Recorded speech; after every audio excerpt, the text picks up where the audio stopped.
오늘 저와 여러분에게 주시는 살아계신 하나님의 생명의 말씀을 지금 한번 보도록 합니다. 제가 여러분들에게 디모데후서 3장 14절로 17절 354쪽에 있습니다. 오늘 저와 여러분에게 주시는 살아계신 하나님의 생명의 말씀 디모데후서 3장 14절로 17절 제가 봉독해 드립니다. 그러나 너는 배우고 확신한 일에 거하라. 너는 내가 누구에게 배운 것을 알며 또 어려서부터 성경을 알았나니 성경은 능히 너로 하여금 그리스도 예수 안에 있는 믿음으로 말미암아 구원에 이르는 지혜가 있게 하느니라. 모든 성경은 하나님의 감동으로 된 것으로 교훈과 책망과 바르게 함과 의로 교육하기에 유익하니 이는 하나님의 사람으로 온전하게 하며 모든 선한 일을 행할 능력을 갖추게 하려 함이니라. 아멘.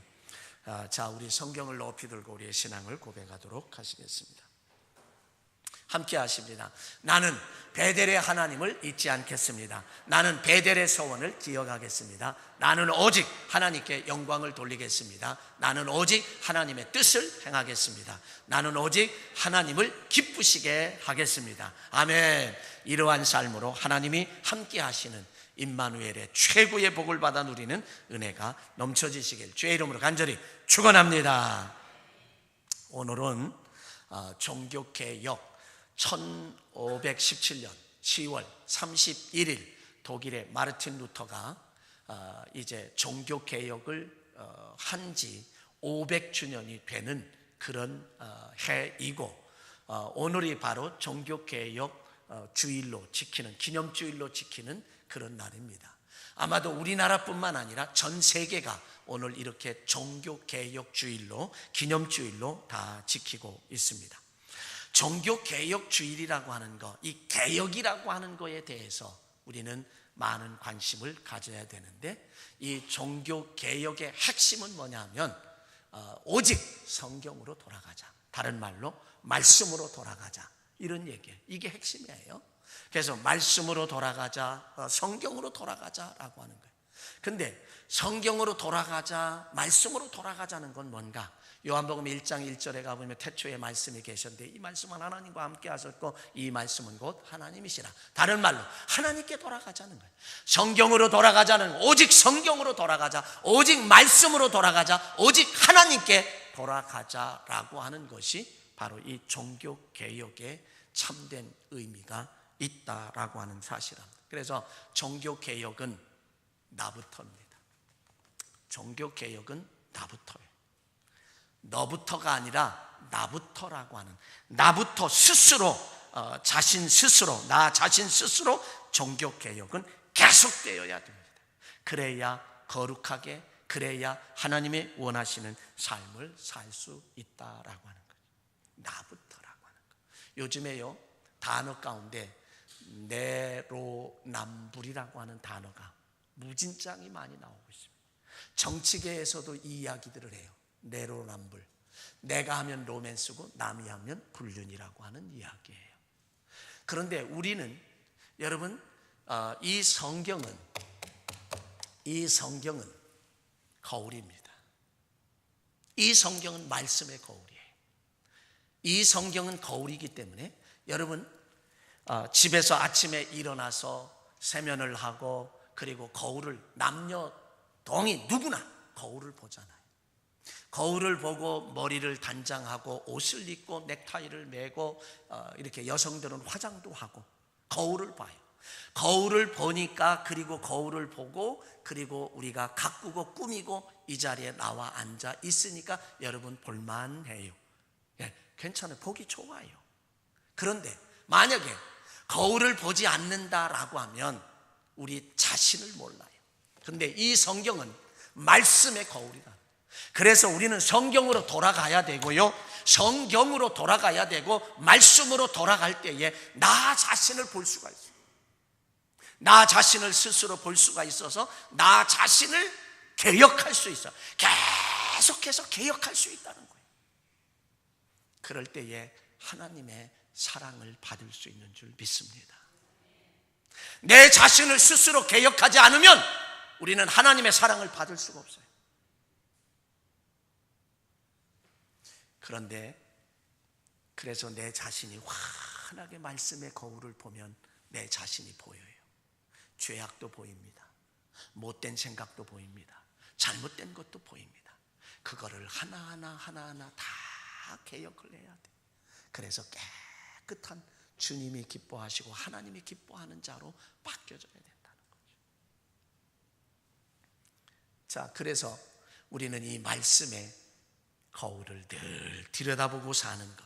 만약에 그렇지 않으면요, 우리는 말씀의 거울을 들여다볼 때 어떤 심정으로 들여다봐야 되느냐? 변호사 입장이 아니에요. 검사 입장으로 봐야 돼요. 예리하게. 여러분, 검사는 어떠죠? 검사는 죄를 찾아내요. 그리고 그 증거를 찾아내서 너 이런 죄 졌잖아, 그러니 이런 벌을 받아야 돼, 이런 형벌 받아야 돼. 이게 검사예요. 변호사는 가능하면 우발적이에요. 이건 계획적이 아니에요. 왜? 그래야 형량이 좀 낮아지니까.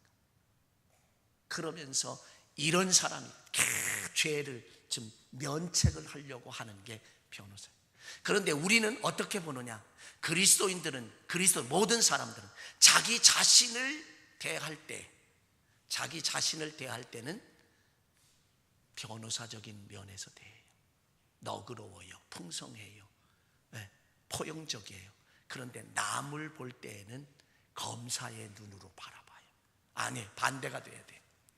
타인을 바라볼 때는 검사의 눈으로 바라보는 것이 아니라 변호사의 눈으로 넉넉하게, 풍성하게, 사랑으로, 이해함으로 바라봐야 되고, 자기 자신을 바라볼 때는 검사의 눈으로 예리하게 바라보며, 우리는 이것이 바로 말씀으로 돌아가는 것, 성경으로 돌아가는 것.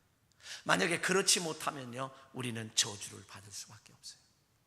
성경에 보세요. 사도행전 13장 22절에 가보면 무슨 말씀이냐? 패하시고, 그 앞절에 가보면 하나님께서 사울을 이스라엘 왕으로 세우셨다가 패하시고 이새의 아들 다윗을 만나니 내 마음에 합한 자라, 내 마음에 맞는 사람이라, 내 마음에 쏙 드는 사람이라, 그러므로 저를 위하여 내 일을, 하나님께서 하나님의 일을 하시겠다라고 말씀하셨어요.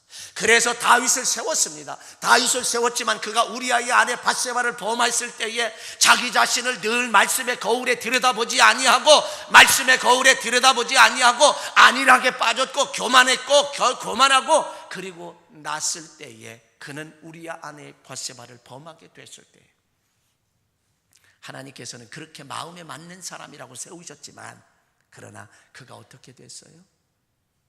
그 아들 압살롬의 반역에 의해서 도망가는, 쫓겨가는 그런 아주 정말 비참한 처지에 이를 수밖에 없도록 하나님은 그를 그렇게 하셨어요. 사울 왕을 보세요. 짐짝 들쯤에 숨어있는, 나는 왕이 될 자격이 없다고 짐짝 들쯤에 숨어있던 그런 사람이지만 왕이 되어서 전쟁에 하나님이 함께 하셔서 승승장구 했을 때에 그는요, 안일에 빠졌어요. 교만했어요. 그저 이 정도면 신앙생활 잘하는 거지, 나처럼만 하지. 그런 안일에 빠졌을 때에 하나님은 그를 패하셨어요. 그를 버리셨어요.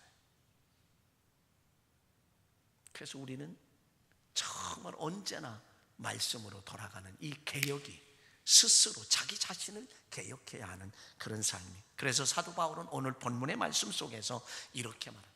사도 바울은 젊은 목회자, 아들이라고 생각했던, 아들이라 여겼고 아들이라 생각했던 그러한 디모데에게 두 번째 보낸 편지에서 오늘 성경에 대한 이야기를 해주고 있습니다. 바울은 디모데에게 이렇게 말합니다. 너 어려서부터 성경을 잘 익혔어. 그리고 성경을 배웠어. 진리를 굳게 믿고 있어. 그 진리를 지켜나가도록 해라. 그 진리를 사수하거라. 그런 얘기예요.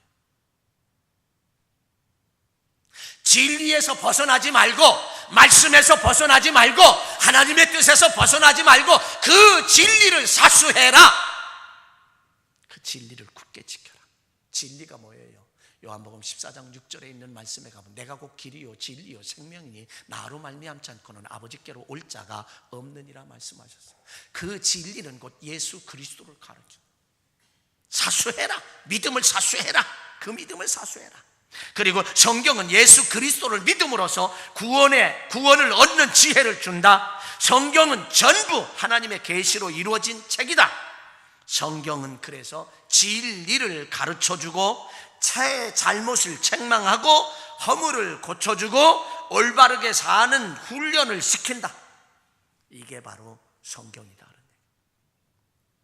다시 한번 말씀드리면 사도 바울이 디모데에게 한 말이에요. 성경은 진리를 가르쳐주고 잘못을 책망하고 허물을 고쳐주고 그리고 올바로 사는 훈련을 시키는 것이다. 그래서 성경은 유익한 책이다. 그래서 성경은 우리에게 유익한 책이다.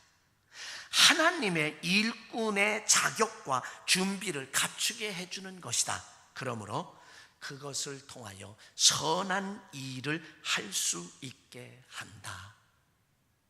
사도 바울의 이 말씀의 결론은 뭐냐면 이런 얘기예요. 성경은 하나님을 기쁘시게 하는 곳으로 인도한다. 성경은 하나님을 기쁘시게 하는 곳으로 이끌어준다. 오직 하나님을 기쁘시게 하라. 하나님을 기쁘시게 하는 곳으로 성경이 이끌고 가고 성경이 인도하고 성경이 가이드가 된다. 내 인생에 있어서 내 신앙의 삶에 있어서 성경이 나의 인생의 가이드다. 어떤 곳을 간다 할지라도 이 성경이 바른 길로 인도하고 이 성경은 하나님을 기쁘시게 하는 길로 인도하고 그러므로 하나님이 기쁘시게 하는 삶을 살도록 한다. 그러면 최고의 축복이에요. 다시 말하면 이 말의 결론은 사도 바울이 디모데에게 보낸 편지, 두 번째 편지 가운데 결론은 뭐냐? 축복 받으라는 거예요. 하나님이 함께하는 축복을 받으라는 거예요. 최고의 복이라는 거예요. 이것보다 더 큰 복이 없다. 왜? 하나님이 함께하는 복보다 더 큰 게 어디 있냐 이거죠. 그게 바로 성경이다. 그러므로 개혁은, 종교 개혁은 오직 성경으로 돌아가자라고 하는 것은 바로 축복을 받으라 이런 의미도 돼요. 그래서 첫 번째 종교 개혁을 대하는 자세는 우리가 어떻게 해야 되는가? 네? 한번 따라합시다. 종교 개혁 자세는 우리가 종교 개혁을 대하는 그 자세는 어떻게 해야 되는가? 마틴 루터가 500년 전 1517년 10월 31일 그는 구교인 카톨릭이 타락을 비판하는 가운데 그리스도의 참된 정신으로 교회를 개혁하려고 95개 조항을 비덴베르크 성전 문에 붙임으로 종교 개혁이 불붙었습니다. 그런 가운데 종교 개혁이 드디어 일어났죠.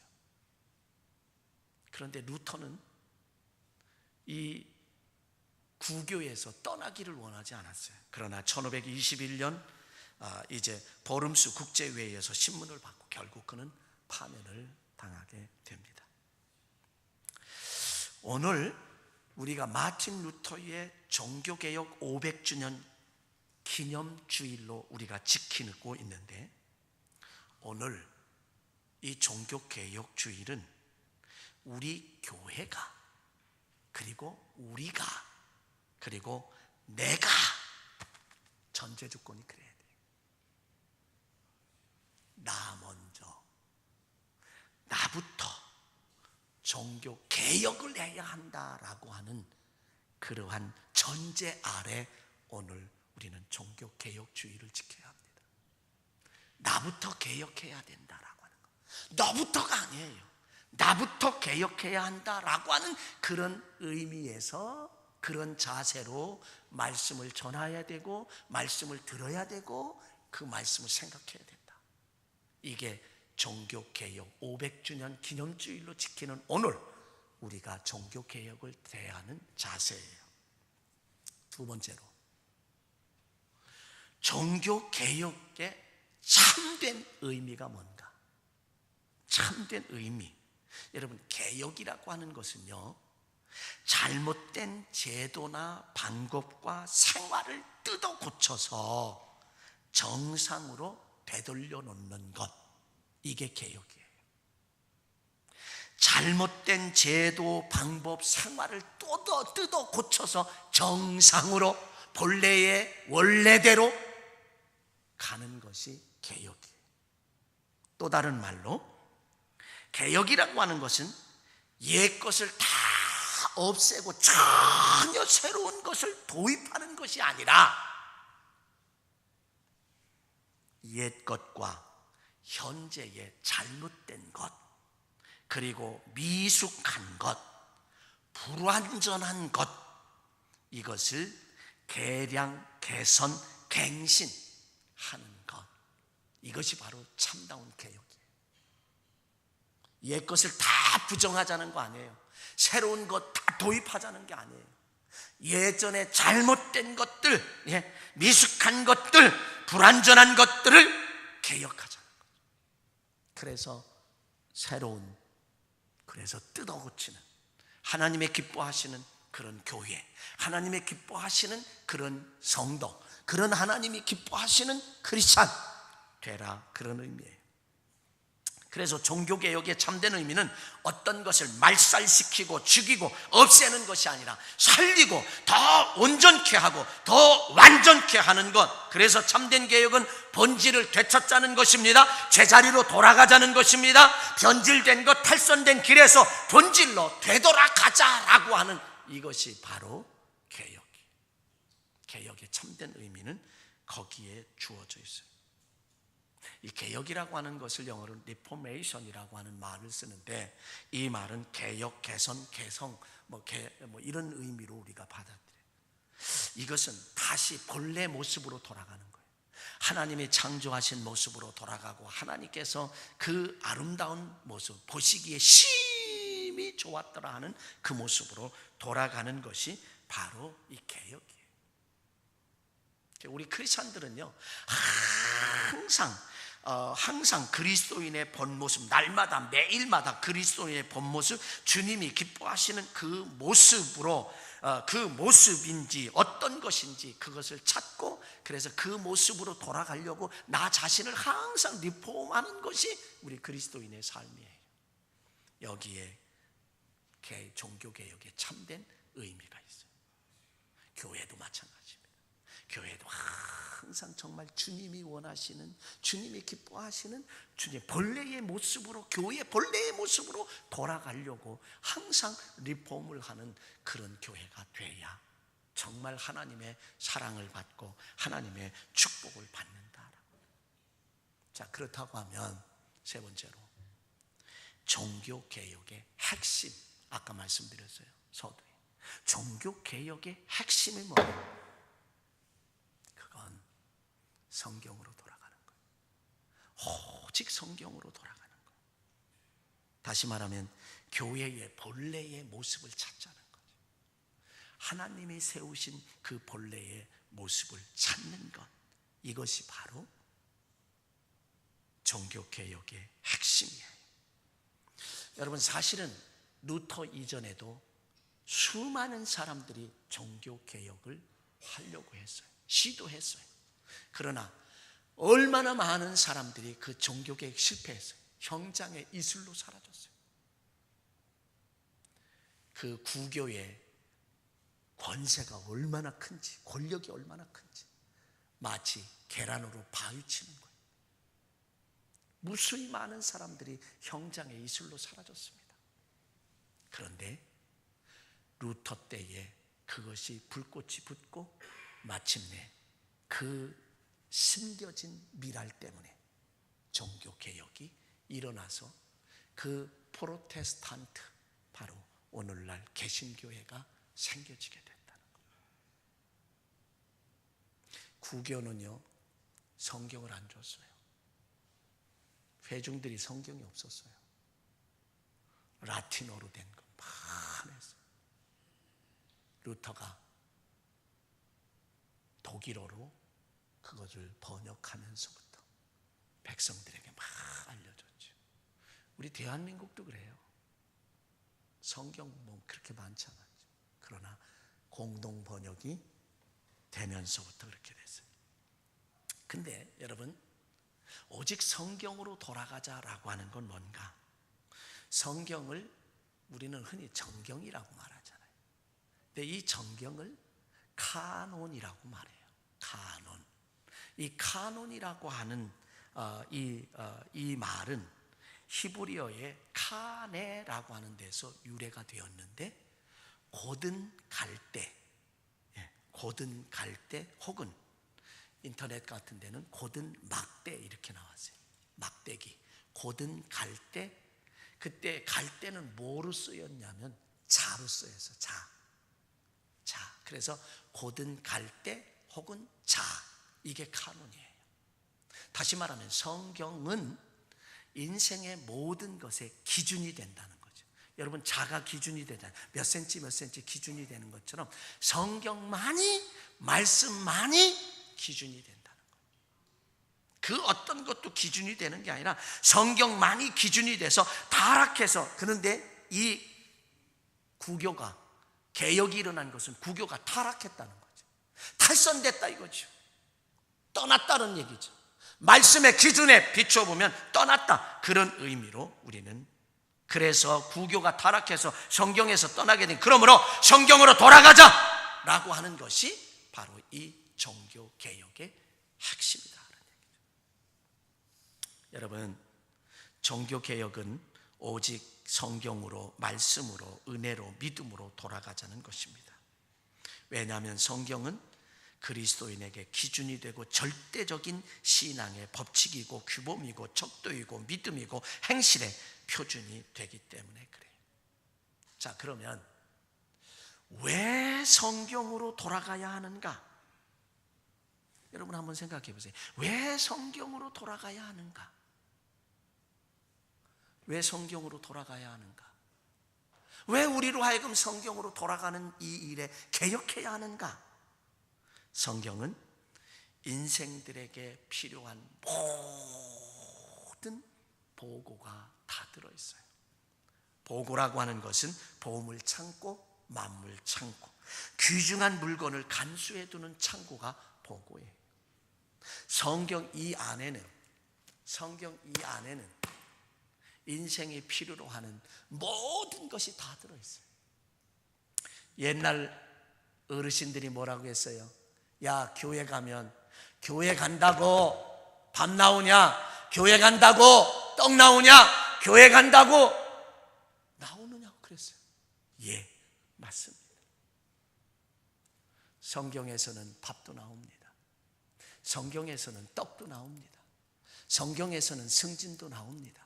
성경에서는 사업의 아이디어도 나옵니다. 성경에서는 장수도 나옵니다. 성경에서는 돈 잘 버는 비결도 나옵니다. 다 들어있는 게 성경이에요. 그래서 성경으로 돌아가자는 거예요. 그것을 하나님이 기뻐하시기 때문에, 하나님을 기뻐하시기 때문에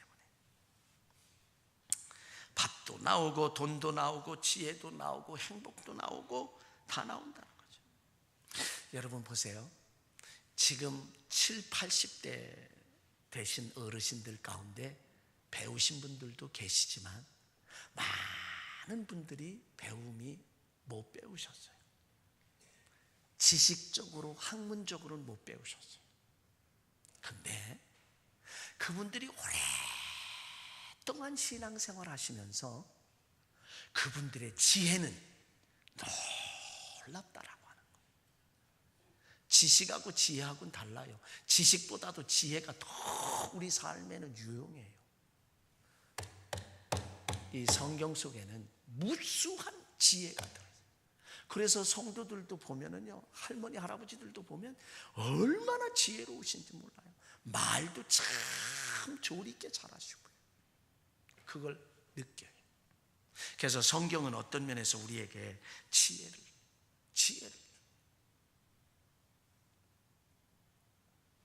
그 1967년 아랍 국가들의 1억이잖아요. 1억. 아랍 국가와 이스라엘이 당시 400만 명밖에 안 됐어요. 이 1억과 400만 명 25대 1이에요. 6.1 전쟁이 벌어졌습니다. 누가 생각해도 이스라엘이 지는 거예요. 중동 세력 가운데 지중해변에 조그마한 우리나라 강원도 땅덩어리만한 그 땅을 쥐고 있는 이스라엘이 6.1 전쟁을 하면서 이긴다고 생각한 사람들 없어요.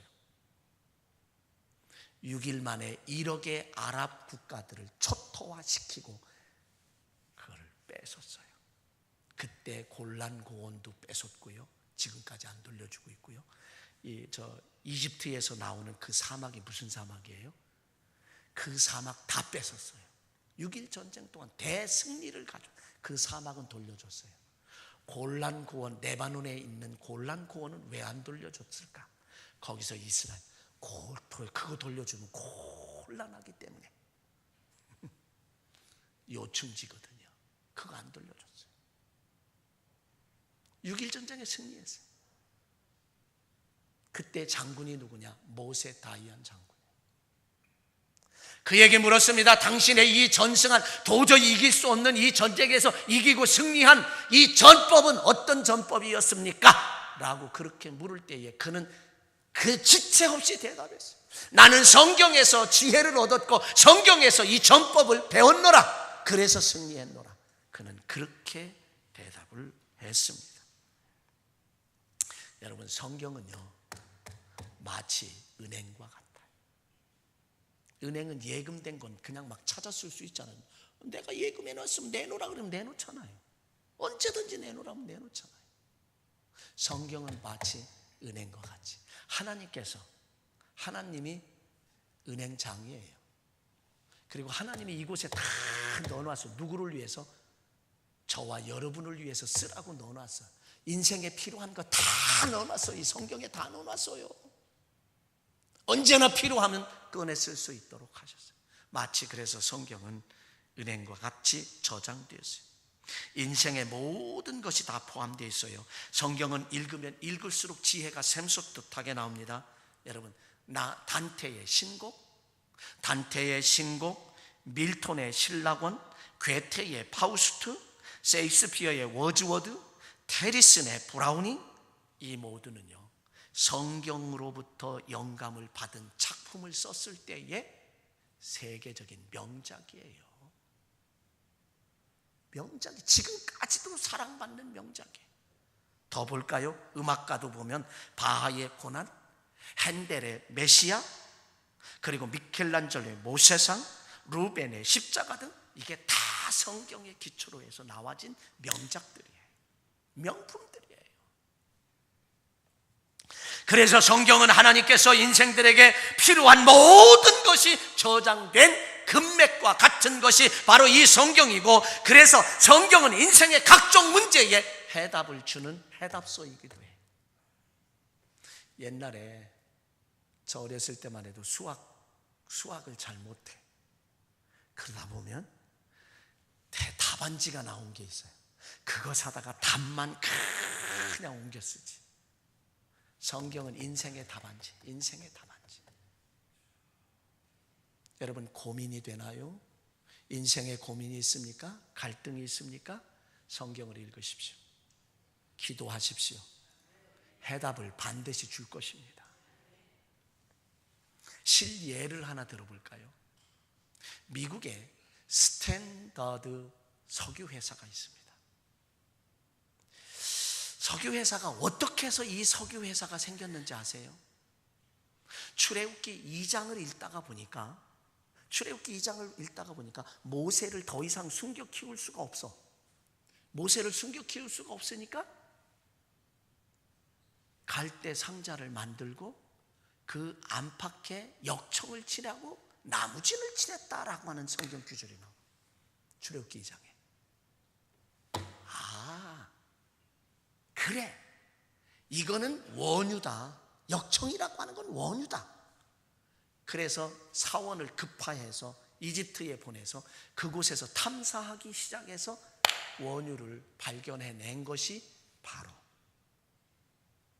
스탠더드 석유회사가 탄생되게 된 이유예요. 성경에는 사업도 들어있어요. 오래전에 들은 이야기입니다. 저 여의도의 제일 큰 교회, 어느 분이 그저 연구하고 계속 실패하는데 어느 날 고민이 무진장이 되죠. 가서 말씀을 듣는 예배 시간에 말씀을 듣다가 전광 스코어 같이 팍 하고 지나가는 것이 있는데 예배 마치고 그냥 뛰어가서 그걸 놓치지 않고 했더니 그동안 수없이 실패한 그 연구가 딱 이루어지더라는 거죠. 저 그 감정 오래전에 들었어요. 성경은 다 그래서 성경으로, 오직 성경으로 돌아가자라고 하는 것이 그거예요. 여러분, 이스라엘 나라가 유전이 처음 발견된 것도 이거예요. 지일 페더만이라고 하는 사람이 성경을 읽다가 창세기에서 소돔 고모라 성이 심판을 받을 때에 연기가 옹기정 같은 연기가 치밀러 올랐다라고 하는 창세기 19장 28절의 말씀에 이거는 원유다, 연기가 옹기정같이 올라갔다, 원유다. 그래서 그 소돔 고모라 성 있는 그 사해 쪽을 파서 원유를 얻게 된 것이 이스라엘의 최초의 석유를 얻게 된 것이다 라고 말해요. 자, 인생의 모든 것은 성경에 있다는 것을 우리는 알아야 합니다. 그러므로 우리는 성경 말씀으로 살아야 합니다. 그러면 틀림이 없어요. 그래서 말씀을 들어야 하고 읽어야 하고 보아야 하고, 그러면 모든 것이 우리는 회복될 수 있다라고 하는 거예요. 우리는 무엇보다도 이 종교개혁주의를 맞이한 우리에게 어떤 의미가, 우리에게 어떤 참된 의미가, 어떤 자세로 우리에게 이것을 어떤 핵심이 있는가? 그것은 성경으로 돌아가자는 거예요. 하나님께로 돌아가자는 거예요. 예수님께 돌아가자는 거예요. 그게 본래의 모습을 찾는 거예요. 본래의 모습을 찾으면 하나님을 기쁘시게 하면 임마누엘, 하나님이 함께하는 최고의 복을 받는데요. 우리는 그러면 이걸 본래의 모습으로 돌아가고 회복하는 거 아니에요. 우리는 뭘 회복해야 할까? 예배를 회복해야 돼요. 아멘. 무엇보다도 예배를 회복해야 돼요. 현대 그리스도인들은요, 예배를 참 등한시합니다. 예배 회복해야 돼요. 아브라함이 가는 곳마다 제단을 쌓았다, 예배 드렸다 그랬어요. 그랬을 때 그는 축복을 받았습니다. 여러분, 우리는 무엇보다도 기도를 회복해야 합니다. 예배를 회복할 뿐만 아니라 기도를 회복해야 돼요.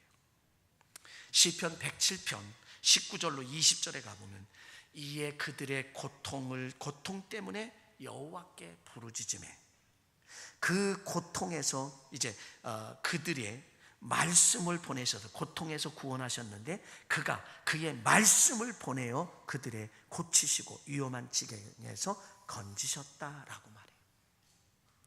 우리는 예배를 회복하고 기도를 회복하고 또 전도를 회복해야 합니다.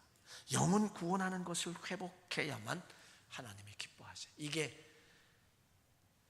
이것이 참된, 이것이 종교개혁주의를 지키는 참된 의미와 핵심과 자세라고 하는 거죠.